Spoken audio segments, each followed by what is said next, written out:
In the heart of the Arctic, where the sea freezes into glass and the wind carries whispers from the past, a steel ghost still haunts the ice. Her name was Baychimo, a ship built by men but claimed by nature. In 1931, she vanished without a trace, only to return again and again, sailing empty through the frozen seas for nearly 40 years. No crew, no signal, no explanation. Was she a survivor of the elements? Or something more? Eyewitnesses described her gliding silently through fog, her decks crusted in frost, her hull glowing faintly under the polar sun. Each time someone tried to board her, storms rose from nowhere, as if the ship herself resisted being found. From Inuit legends to modern sonar searches, the Baychimo defied time, logic and death. Some say she finally sank beneath the ice. Others whisper she's still out there, drifting somewhere beyond the horizon, waiting for the next curious soul to spot her shadow through the mist. The Arctic is a place of silence and survival, a white wilderness where the horizon blurs between sky and ice, and the air itself seems to whisper stories of those who never returned. For centuries, explorers have vanished here without a trace, their ships swallowed whole by shifting ice or buried beneath endless snow. But among all the tales of the frozen north, one stands apart, a story not of a ship that disappeared, but one that refused to die. This is the legend of the Baychimo, the ghost ship of the Arctic. Our story begins in the early 20th century, when the world's northern frontiers were still uncharted, and the Arctic was both a promise and a peril.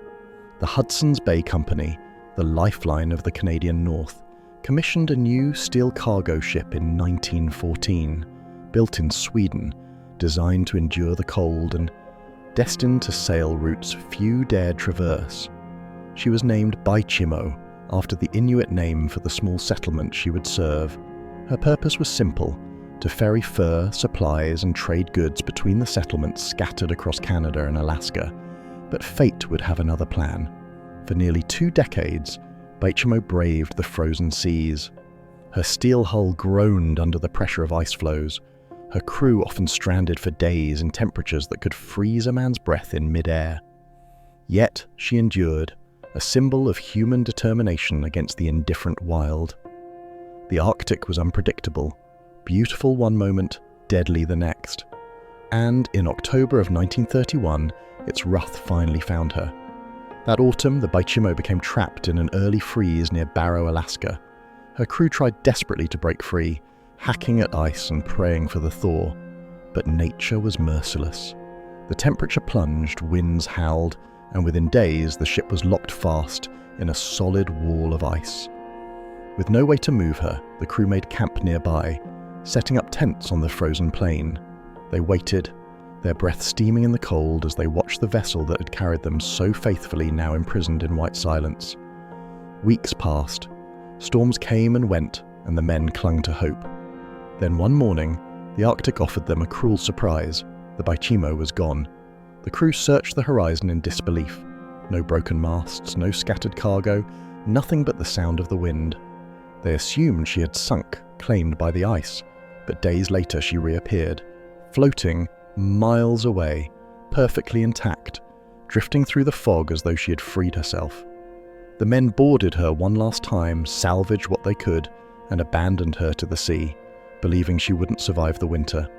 They were wrong. The Baychimo would go on to haunt the Arctic for decades, appearing and disappearing like a phantom. Her story begins here, in the cold silence of 1931, where steel met ice and legend was born. The Baychimo was never meant to be a legend.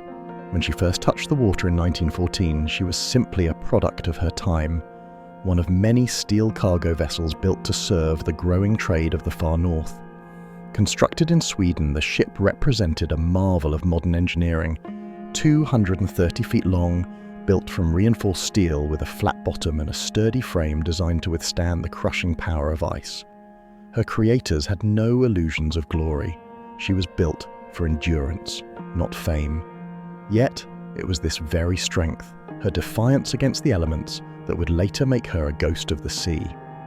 At the time of her launch, the world was on the brink of war. The Arctic, though distant from the battlefields of Europe, was a place of quiet economic importance. The Hudson's Bay Company, a centuries-old trade empire, needed reliable ships to ferry goods between the icy outposts of Canada and Alaska. Baychimo was purchased to replace older, wooden-hulled vessels that couldn't survive the modern era's demands. She was built to carry furs, timber, rifles, flour, and mail, the lifeblood of isolated northern communities. When she first sailed into Hudson Bay, her crew saw not adventure but duty. The Arctic was unforgiving. Her decks were slick with frost, her hull often groaning under the weight of ice floes that pressed like jaws from beneath the sea. Yet year after year she endured. From 1914 to the late 1920s, Baychimo became a familiar sight among Inuit settlements, often docking in places few had ever seen outsiders before. For many, her arrival meant survival, medicine, food, and trade goods in exchange for pelts and carved ivory. The life aboard the Baychimo was harsh but steady. Crewmen spent long months in darkness as polar nights closed in, their only company the moaning wind and the endless white horizon. The Arctic tested men's sanity. Many said the landscape could whisper, low, ghost-like sounds created by shifting ice that seemed to echo from nowhere. Some sailors swore the ice itself was alive, but to those aboard, the Baychimo was a constant, a warm iron womb against the cold, a reliable companion in the frozen void. By the late 1920s, however, the Arctic was changing.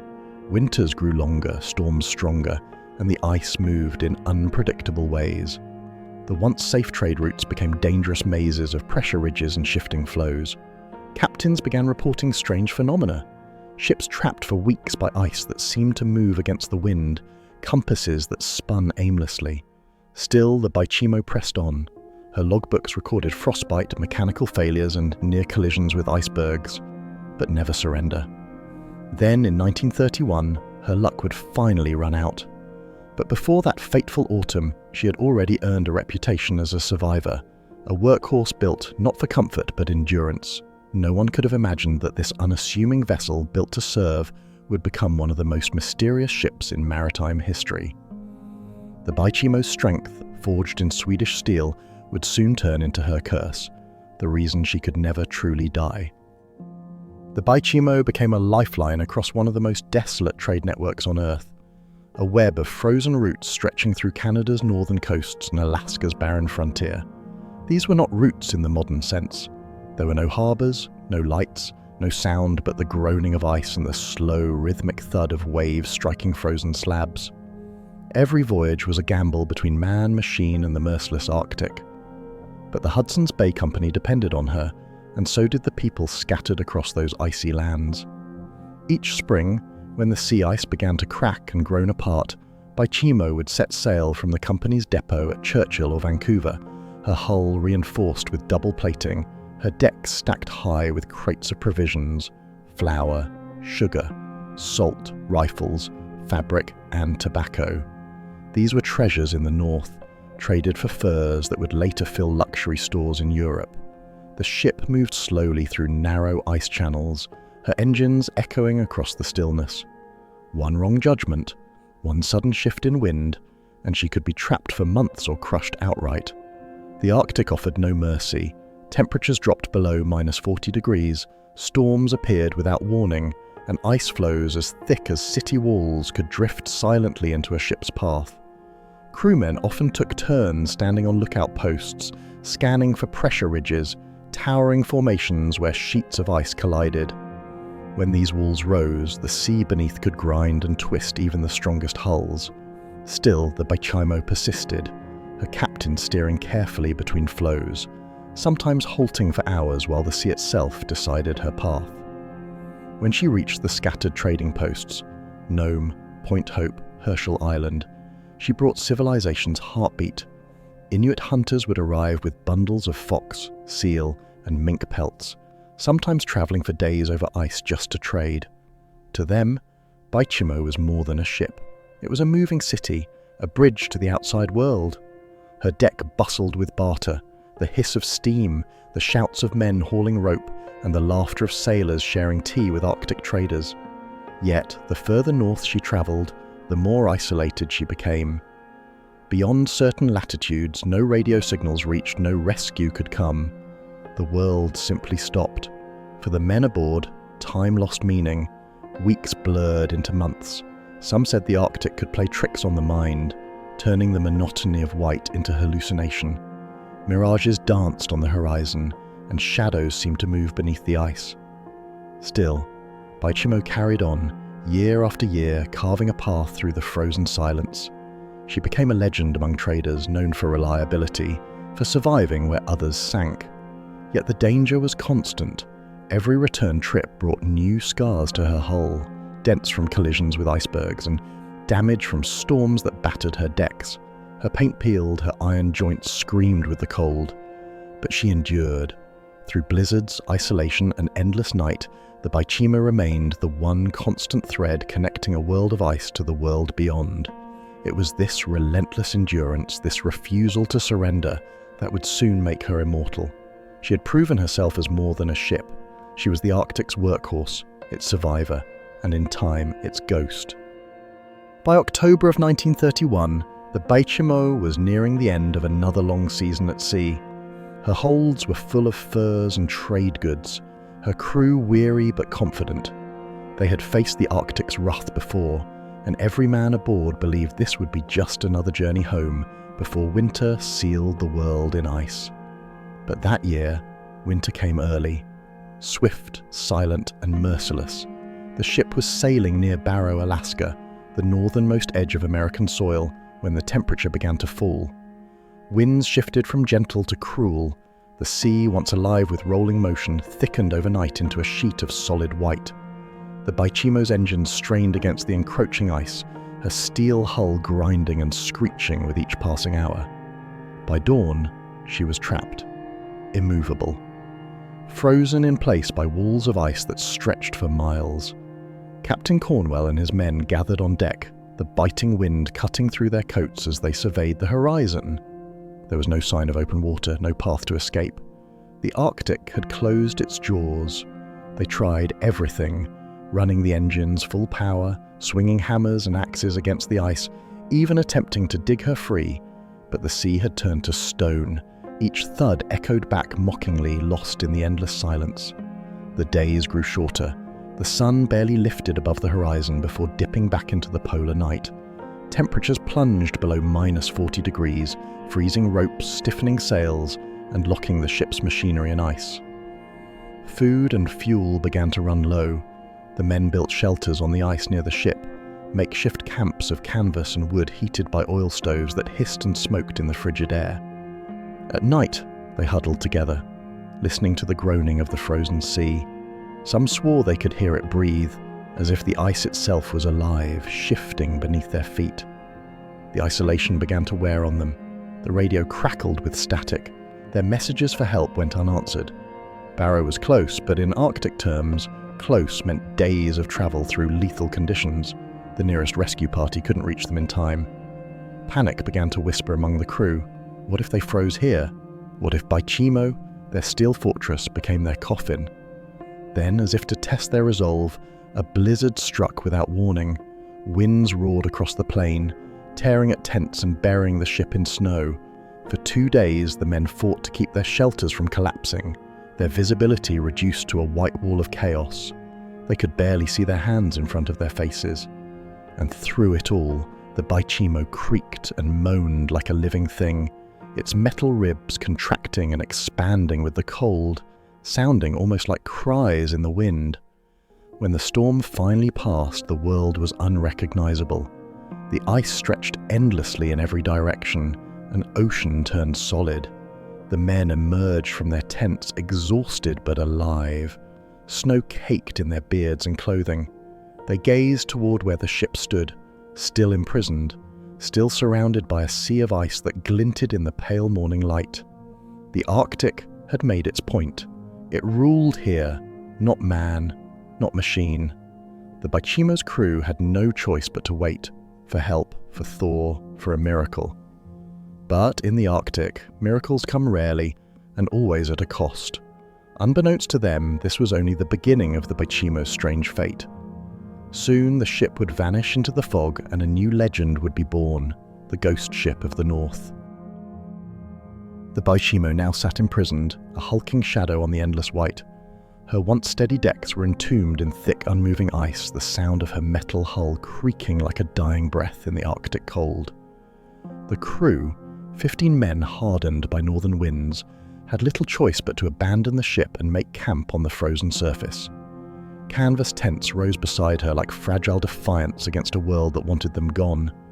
Every footstep crunched over brittle snow, and every exhalation turned instantly to frost. The Arctic sun dipped low and vanished entirely, leaving only the blue twilight of perpetual night. Days bled into weeks. The wind tore at the tents like invisible claws, and snow buried everything not nailed down. The men rationed what little food remained, melting ice for water, huddling together for warmth as temperatures plunged below -40. The world around them had gone silent, eerily so. No birds, no cracking of distant icebergs, only the moaning of the frozen ship, as though it too were suffering. They began to speak less, conserving energy and hope alike. Occasionally the ice shifted underfoot, a deep, thunderous groan echoing across the plain. Each sound made them fear the worst, that the ice would break and swallow them whole. Some nights faint lights danced in the sky, shimmering ribbons of green and violet, hauntingly beautiful against their desolation. The aurora gave the illusion of movement, of life, in a land that otherwise felt utterly dead. By the 6th week, rescue seemed like a distant dream. Frostbite had begun to claim fingers and toes. The men's faces were cracked, their beards stiff with ice. Sleep offered no escape. The wind whispered through the tent seams, carrying what some swore were voices. One sailor, delirious from exhaustion, claimed he heard the Baychimo calling, her hull groaning like she wanted to be freed. Another thought he saw figures moving near the ship at night, shadows that vanished when approached. Supplies dwindled and morale broke. Men stopped speaking of rescue and began wondering who would survive to see spring. The Arctic had them in its jaws, and every day felt like a tightening grip. The Baychimo, just yards away, was unreachable, entombed in layers of solid ice. She loomed like a phantom over their camp, her masts rising into the dim light, a monument to human stubbornness and the cruelty of nature. Then one morning, through the haze of a snowstorm, came a distant sound, a faint drone in the air. It was a dog-sled team, native Inuit traders from a nearby encampment. They offered food, warmth and hope. The men rejoiced, though their salvation was only partial. They were safe for now. But the Baychimo. The Baychimo remained behind, still locked in her frozen tomb, her fate uncertain. The men didn't yet know that they would never truly see her again as she was. The Arctic had taken her, and though she would live on as a legend, her days as a ship of men were over. When the storm came, it was as if the entire sky had collapsed. For 3 days and nights, the world was nothing but roaring white, snow, wind and darkness merging into one unbroken howl. The men huddled inside their canvas shelters, listening as the gale ripped through the Arctic plain. The Baychimo was out there somewhere, invisible behind a curtain of chaos, her silhouette erased by the storm. They could only imagine what the wind was doing to her hull, how the ice cracked and ground against her steel. They prayed she would hold, but in the Arctic, prayers were whispers swallowed by the cold. When the storm finally broke, silence fell. The air was crisp and still, and the horizon stretched endlessly under a pale, ghostly light. One by one, the crew stepped out of their tents, shielding their eyes against the brightness. The snowdrifts were higher now, reshaping the landscape entirely. The familiar landmarks, ice ridges, sled marks, even footprints had vanished beneath a new layer of frost. Everything was clean, untouched, eerily new. But the men's eyes turned toward where the Baychimo had been, and froze in disbelief. She was gone, not buried, not broken, gone. No mast jutting through the snow, no hull half submerged in a frozen tomb, no debris scattered across the ice, just emptiness. The vast white expanse where she had stood only days before was now smooth and silent, as if she had never existed at all. The men fanned out across the ice, searching for any trace. They poked the snow with poles, hoping to strike metal. Nothing. Some argued the ship had finally broken through the ice and sunk into the Arctic depths. Others whispered that she had drifted free during the storm, carried off by moving floes. But the direction of the ice, the sheer violence of the blizzard, it made no sense. There should have been something left behind. A plank, a cable, anything. As the hours passed, disbelief turned to grief. The Baychimo had been more than a ship. She was their home, their livelihood, the beating heart of their mission. To lose her so completely was like losing a part of themselves. The captain ordered one last search perimeter, but it yielded nothing. By evening, exhaustion and frostbite had set in. There was nothing more they could do. The men gathered around their dying fire that night, their faces lit by flickering orange light, shadows dancing over the snow. They spoke little. A few muttered that maybe she hadn't sunk at all, that perhaps she was still out there drifting silently beyond the horizon. But even that thought was more unsettling than comforting. The idea of a ship moving on its own through the frozen wastes. It didn't feel possible. And yet, in the silence between the gusts of wind, some swore they could hear faint echoes, metal groaning in the distance as though calling from far away. By morning, they made the decision to leave. The Arctic had taken their ship and nearly their lives. With what little strength remained, they began the long trek toward the nearest trading outpost, unaware that they were leaving behind one of the strangest maritime mysteries in history. For the Baychimo had not sunk. She was still alive, adrift, nameless and free, destined to haunt the Arctic seas for decades to come. It was only days after the crew had left when whispers began to spread across the frozen north. Inuit hunters from the coast near Wainwright reported something strange. A ship drifting silently through the ice fields where no vessel should have survived. Her hull was intact, her mast standing tall, her form cutting through the fog like a phantom made of iron. The hunters watched from a distance, their dogs uneasy, for the ship moved without crew or sound, gliding as though guided by an unseen hand. When word reached the stranded men, disbelief turned to awe. Could it really be the Baychimo, the ship they had written off as lost beneath the ice? Driven by desperation and loyalty, a small group led by Captain Cornwell set out once more to find her. They followed the hunters' directions through the Arctic maze, their sleds cutting narrow tracks through deep snow, the wind biting at their faces. And then, as the sun broke through the haze, there she was, Baychimo, floating freely, her hull bruised but unbroken, her rigging intact. The sight was almost supernatural. How could she have escaped the ice that had imprisoned her? No sails unfurled, no smoke from her stacks, yet she drifted, as if propelled by will alone. The men climbed aboard cautiously, half expecting the deck to give way beneath them, but she was solid, sound, eerily untouched. The cargo hold still brimmed with furs, thousands of pounds of Arctic pelts destined for European markets. Even the captain's quarters remained undisturbed, his logbook frozen mid-sentence, quill still resting on the desk. It was as though time itself had stopped aboard the Baychimo. For hours they worked, hauling what they could from the hold onto sleds. The air was bitterly cold, but adrenaline dulled the sting. Every creak of the ship echoed through the silence, the sound amplified by the stillness around them. It felt wrong, unnatural, for the Baychimo to be this alive, this unbroken after all she had endured. A few men murmured prayers under their breath. One sailor swore he heard footsteps on the upper deck, though no one was there when he turned. By dusk, the light began to fade and the cold returned with a vengeance. Ice was forming again along the hull's edges. The captain, uneasy and fearing another sudden freeze, made the hardest decision of his life. He ordered the crew to leave her once more. It felt like abandoning a ghost, a loyal companion doomed to drift alone. They took only what they could carry, glancing back as they stepped off the deck into the gathering storm.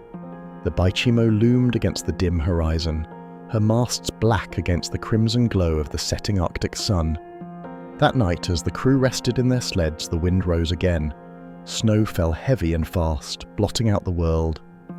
By morning, when they looked back toward where she had been, the Baychimo had vanished once more. No mast, no hull, no sign of direction. The Arctic had swallowed her a second time. This time there would be no return. The men left the north behind, but tales of the ghost ship spread quickly.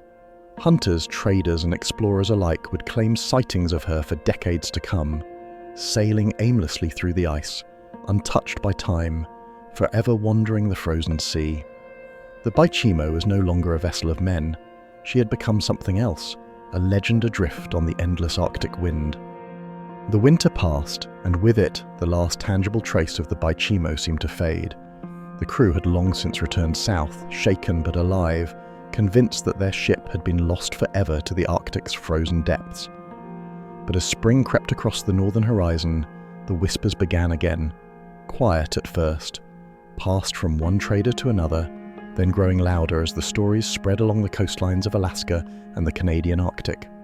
A ship, steel-hulled, empty, and adrift, had been seen gliding silently between ice floes, always at a distance, always uncrewed. The first confirmed sighting came from a group of Inuit seal hunters. They had been tracking along the pack ice near Point Barrow when one man spotted a dark shape on the horizon. At first, they thought it was a whale carcass, half frozen and blackened by the cold. But as they drew nearer, they saw the distinct shape of a ship's bow rising above the ice. The hunters circled cautiously, their sled dogs whining in fear. The vessel was moving slowly, carried by the current, her decks empty, her masts still upright. Not a single soul aboard. Word travelled fast among Arctic communities. Within weeks, traders from Nome to Herschel Island began telling tales of the same ghostly ship appearing through the fog. Sometimes she was spotted drifting westward toward the Bering Sea, other times east toward the Beaufort coast. But no matter the sighting, one detail remained the same. No one ever saw her anchor, and no one ever saw her crew. She appeared, vanished, then appeared again somewhere else, as though haunting the ice itself. One whaler who claimed to have seen her described the encounter with a trembling voice. She came out of the fog, he said, quiet as death.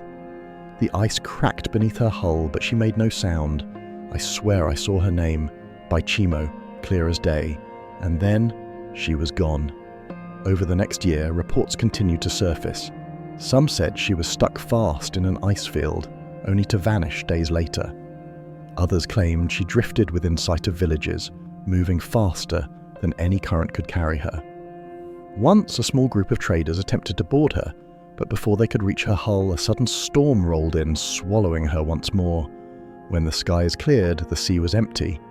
It wasn't long before the newspapers caught wind of the tale. Headlines spoke of the Phantom of the Arctic and the ghost ship Baychimo.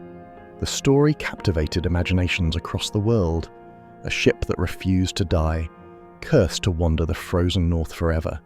Some saw it as a warning of man's arrogance against nature. Others, a sign of the Arctic's mysterious will, a land that keeps what it wants. But for the people who lived along the ice edge, the Baychimo became more than a story. She became a legend. Hunters claimed to see her gliding through the mist on moonlit nights, her decks shimmering with frost, her windows glowing faintly like lanterns from another world. No one dared to board her again. The North had claimed her, and those who saw her said it was like witnessing the ghost of a civilization swallowed by snow. And so, the legend began. The tale of the Baychimo, the ghost steamer of the Arctic. A ship that defied logic, storms, and time itself, destined to drift forever where the sun barely rises and the sea never sleeps. By the early 1930s, the Baychimo was no longer just a ship, it was a phenomenon. Reports of her sightings came in from across the Arctic, from the remote stretches of the Beaufort Sea to the icy reaches of the Bering Strait. Always the same story. She drifted alone, sails furled, decks coated with frost, appearing and disappearing like a ghost. What began as rumour had now hardened into legend, and the Arctic itself seemed to breathe life into the myth. In 1932, a group of Alaskan trappers claimed to have found her again, half encased in ice near Wainwright. They boarded cautiously, their breath fogging in the frigid air. The ship was eerily preserved. Her holds were empty now, the salvaged furs long gone, but her structure remained strong, her nameplate still gleaming beneath a crust of frost. Everything was quiet. The trappers stayed long enough to carve their initials into the rail before leaving, unwilling to tempt the curse that seemed to follow her. When they returned days later, she was gone once more, vanished without a trace. Later that same year, she was seen hundreds of miles away, drifting freely near Point Hope. A whaling crew tried to approach her, thinking to claim her as salvage, but a sudden fog rolled in, thick and suffocating. They lost sight of her within minutes. When the mist lifted, the sea was empty. No ice floes, no wreckage, just the echo of creaking metal carried by the wind. Throughout the decade, the Baychimo became a familiar ghost on the Arctic routes. Inuit hunters saw her often, recognizing her shape through snow and distance. Some said they could hear the clang of chains, the hollow moan of her hull, as though she were calling to those who once sailed her. A few bold explorers even tried to reach her, lured by curiosity or greed. In 1934, a group of miners from Nome reported finding her trapped near the shore, her deck covered in snowdrifts like a frozen tomb. They spent 2 days trying to cut through the ice to claim her. On the third day, a storm descended from nowhere, blinding and furious. When it cleared, the Baychimo was gone, dragged out to sea by the moving pack ice, as if she refused to be claimed. The stories grew stranger as the years passed. One sighting placed her off the coast of Barrow, gliding through the fog at dusk.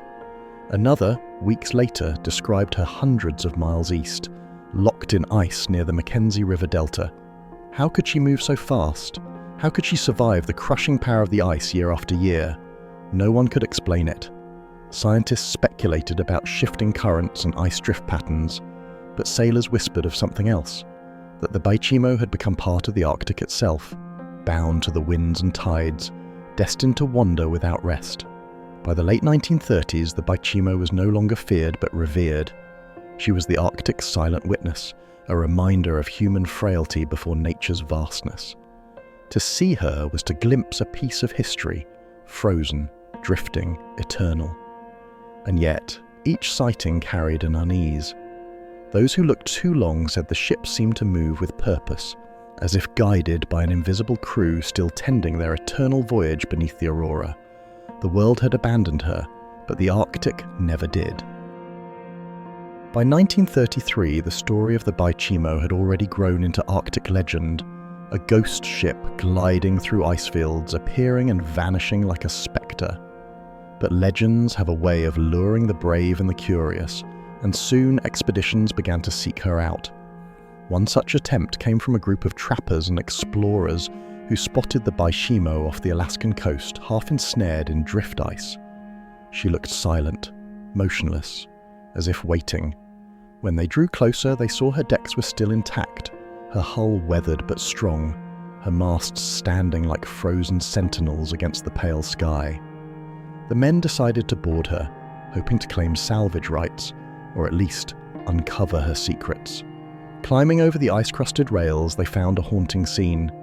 Inside, the ship was eerily preserved. Papers were scattered in the captain's quarters. A chair still stood by the desk. Rime-coated tools hung in the workshop. It was as though the crew had just stepped out for a moment, yet years had passed. The explorers searched the galley and storage rooms, their breath hanging in the frigid air, echoing in corridors lined with frost.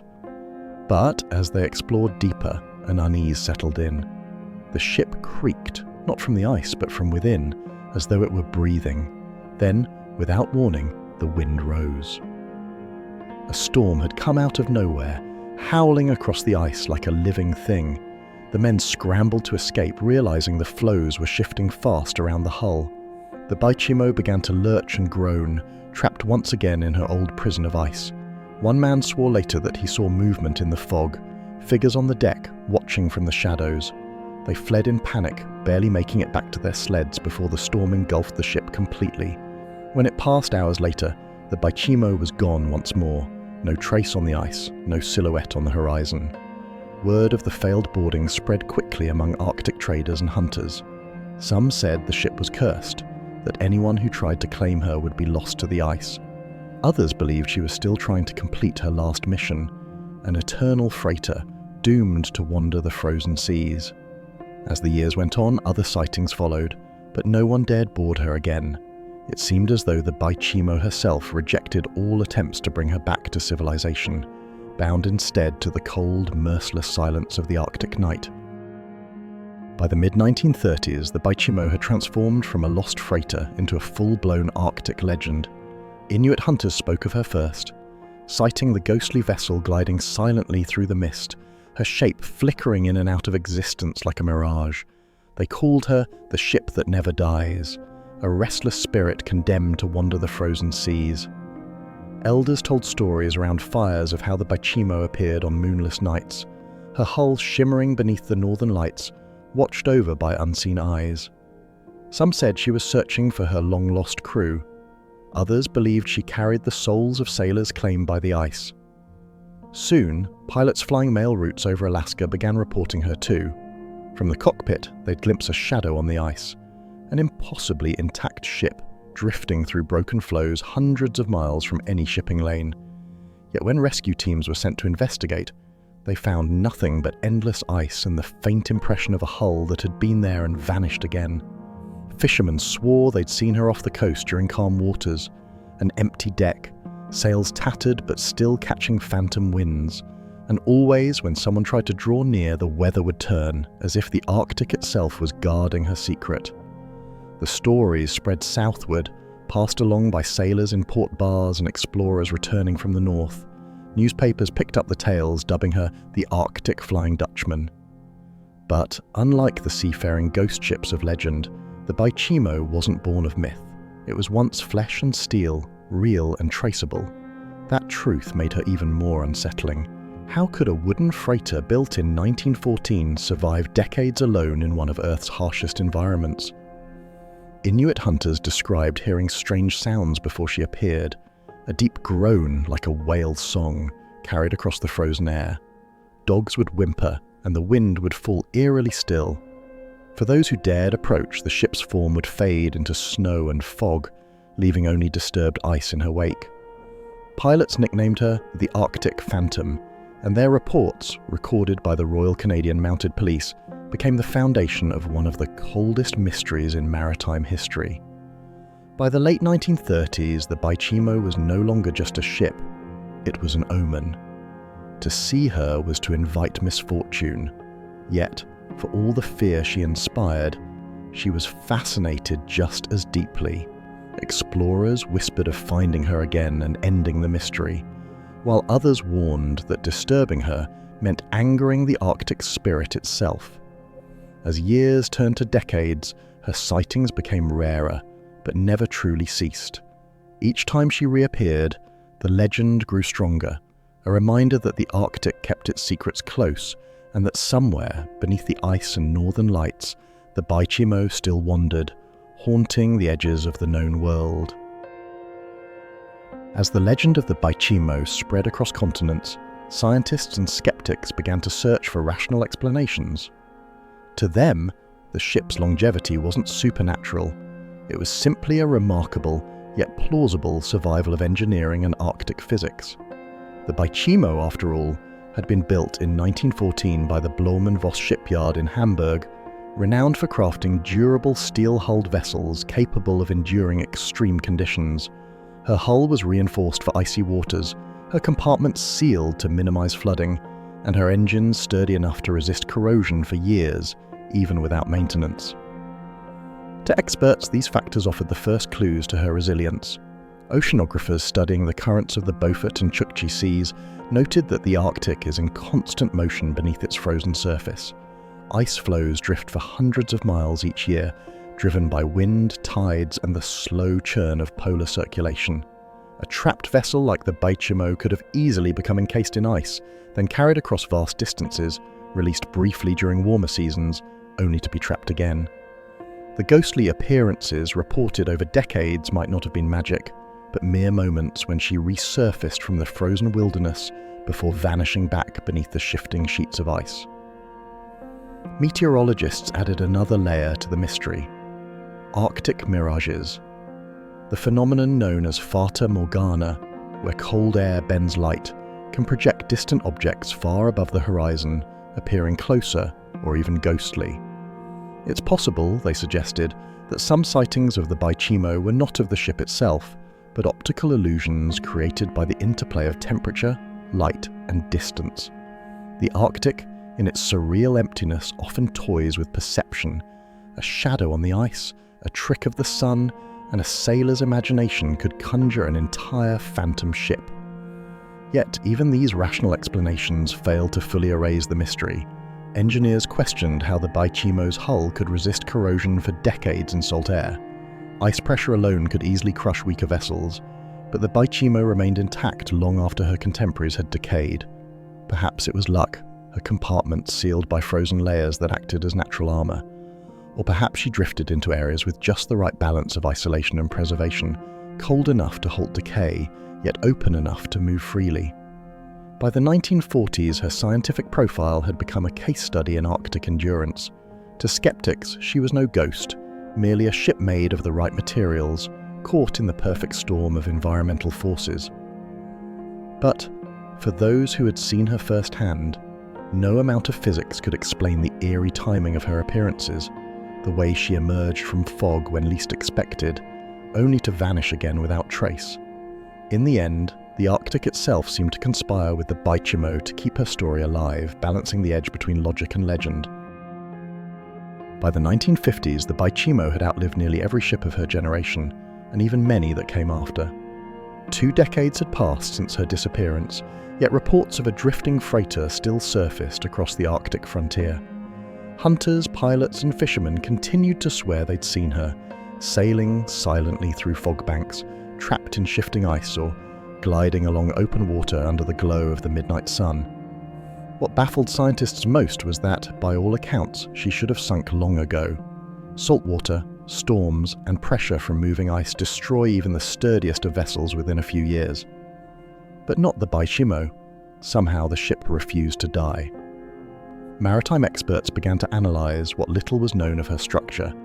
Her German engineering, forged during the height of early 20th century shipbuilding, gave her an edge. Blohm and Voss, the same shipyard that built massive warships and luxury liners, had crafted the Baychimo with a steel hull tough enough to crush smaller ice floes. But strength alone couldn't explain her survival. Without a crew to patch leaks or tend to her engines, she should have rusted into oblivion.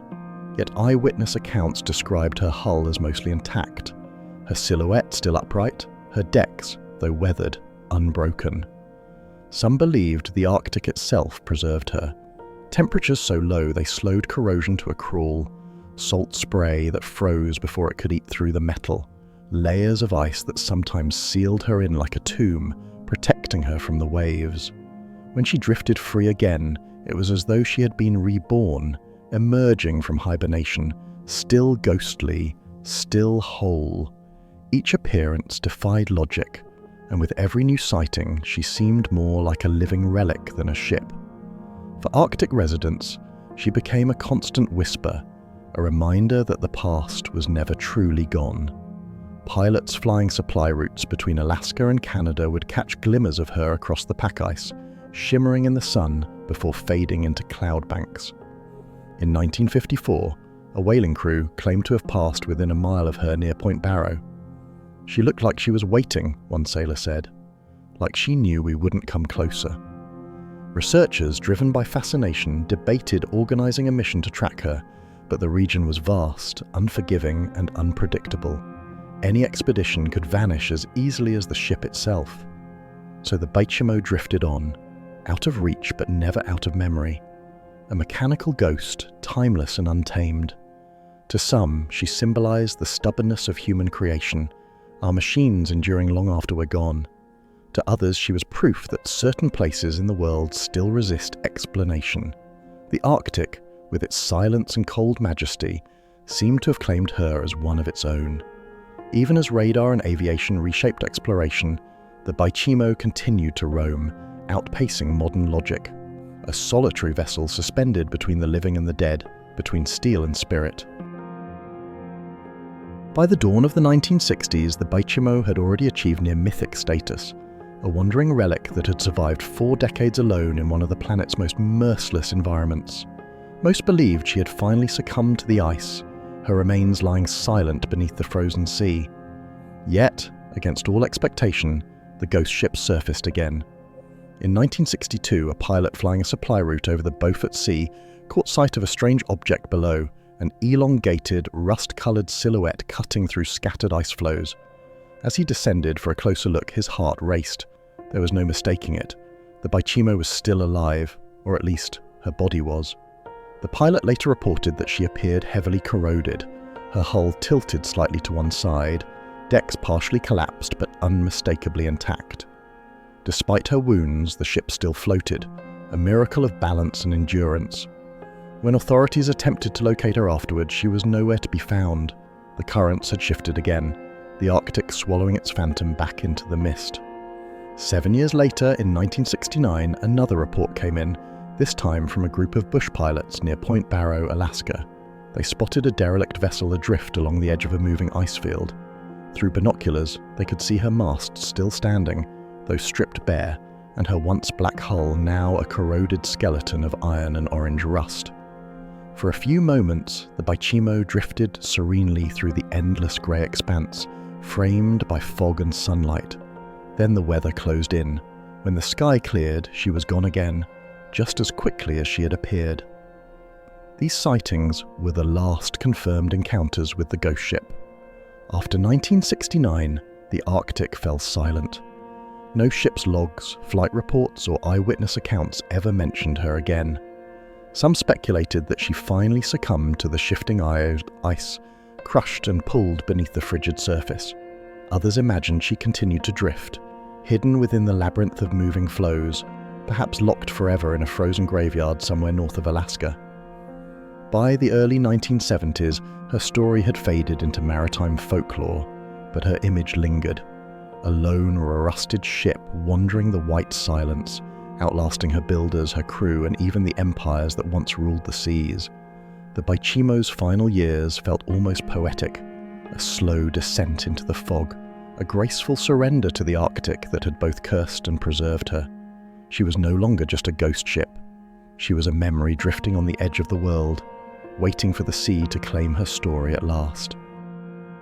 As the 20th century gave way to the 21st, the legend of the Baychimo refused to fade. To explorers, oceanographers, and maritime historians, she was more than just a ghost story. She was an unsolved puzzle waiting beneath the Arctic's frozen surface. By the 2000s, technology had finally caught up with the myth. Sonar mapping, autonomous underwater drones, and high-resolution satellite imaging offered the promise of locating wrecks once thought lost forever. Expeditions that had found century-old submarines and deep-sea liners now turned their attention north, to the Beaufort and Chukchi Seas, where the Baychimo was last seen. In 2006, researchers with the Alaskan Maritime Heritage Foundation launched a survey mission using sonar-equipped vessels to scan the seabed near Point Barrow. The data came back rich with glacial formations, ridges, and ice-scoured trenches, but not a single trace of a ship.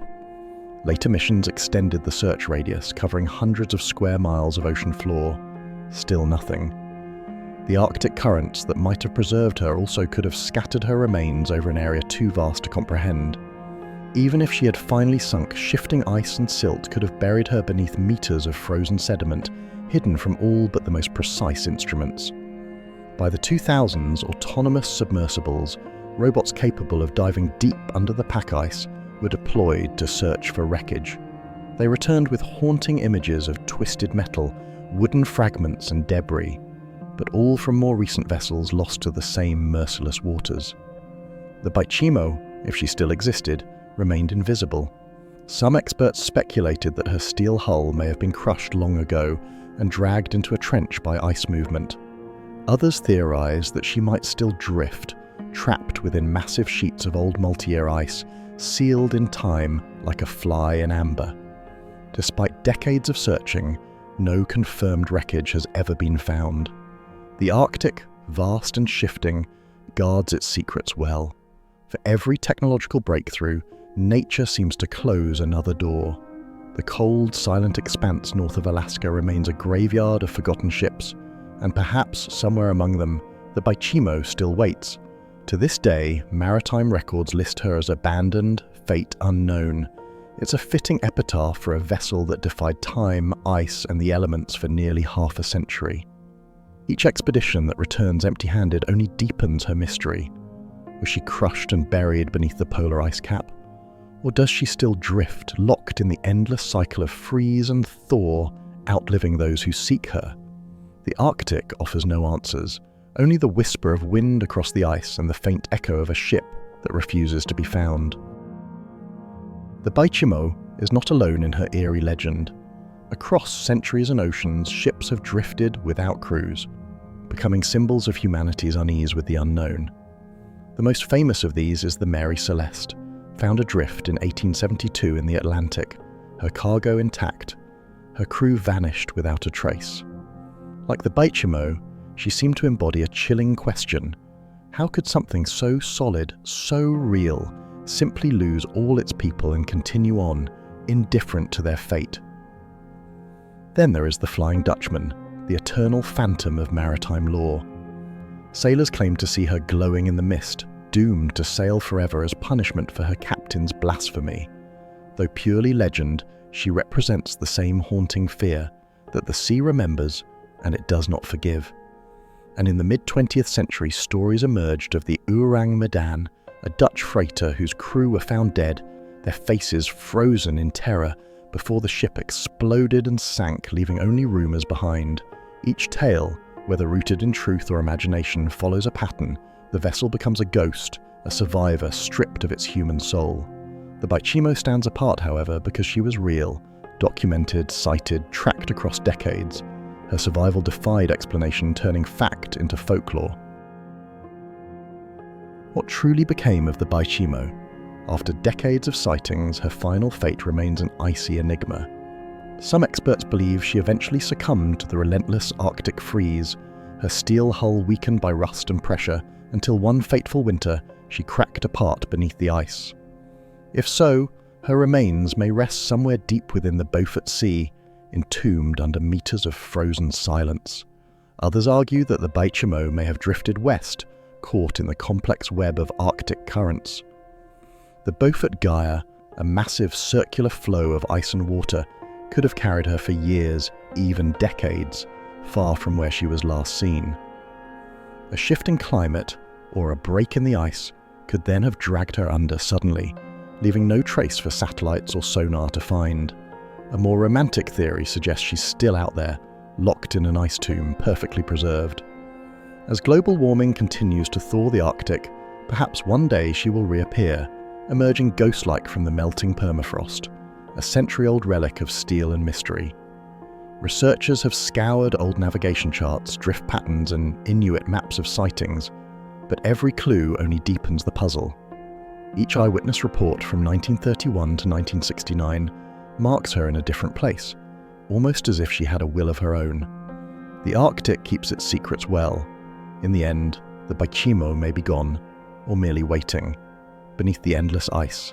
In the cold depths where sunlight fades and history sleeps, her story still lingers, caught somewhere between science and superstition. Even in her disappearance, the Baychimo never truly vanished. Her legend outlived her steel, drifting from the frozen seas of Alaska into the collective imagination of sailors, historians, and storytellers. For decades, she has stood as a haunting reminder of human frailty before nature's vast indifference, a ghost of the industrial age swallowed not by time, but by the cold silence of the Arctic. To the Inuit hunters who first saw her wandering the ice, the Baychimo became more than a lost ship. She was a spirit of the sea, a warning of what happens when man dares to challenge the elements. To Western sailors, she was proof that the ocean still holds mysteries science cannot explain. Her story was told around campfires and in harbours from Nome to Vancouver, each retelling adding another layer to the myth. Some swore they heard her horn in the distance on foggy nights, echoing faintly like a call from another world. Over the years, the Baychimo has inspired countless books, films and legends. She became a metaphor for endurance, an image of human craftsmanship that somehow outlasted the humans themselves. Abandoned, battered, yet unbroken, she wandered through some of the harshest conditions on Earth for nearly 40 years. And though no one knows where she lies now, her name continues to surface in Arctic lore, as if the ice still whispers it. Scientists and explorers still dream of finding her resting place, a rusted time capsule from another era, sealed in frost. But perhaps her mystery is better left unsolved. The Baychimo's power lies not in discovery, but in her disappearance, a symbol of how the natural world can erase even the most enduring human creations, leaving behind only echoes. As the Arctic winds rise and the horizon fades into white, one can almost imagine her ghostly silhouette still moving through the fog, timbers creaking, a lone horn sounding mournfully across the ice. She sails not through water but through legend now, forever part of the frozen heartbeat of the North. The Baychimo was never supposed to become a legend. She was built for work, for the hard, unglamorous labour of hauling supplies through the Arctic's treacherous channels. But history has a way of choosing its own myths. What began as an accident of survival became one of the greatest maritime enigmas ever told. Nearly a century has passed since her final sighting in 1969, and yet the Baychimo refuses to fade. Her story still surfaces whenever the Arctic reveals its ancient secrets. To this day, explorers and researchers continue to scan the icy seabed, searching for any trace of her. But nothing has ever been found. Not a rivet, not a fragment. It's as if she dissolved into the very elements that once held her captive. And perhaps in a way she did. The Baychimo has become more than a ship. She's an idea, a symbol of endurance and mystery, of human ambition tested against the vast, unforgiving will of nature. For decades, she floated through some of the harshest waters on Earth, untouched by time, unseen by man, guided only by the tides and the wind.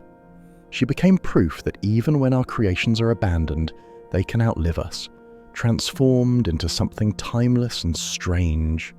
To the Inuit, she was a wandering spirit, the ghost of man's intrusion into the sacred wilderness. To sailors, she was a bad omen, a warning that the sea never truly lets go of what it claims. And to historians, she stands as one of the last great unsolved mysteries of the modern age.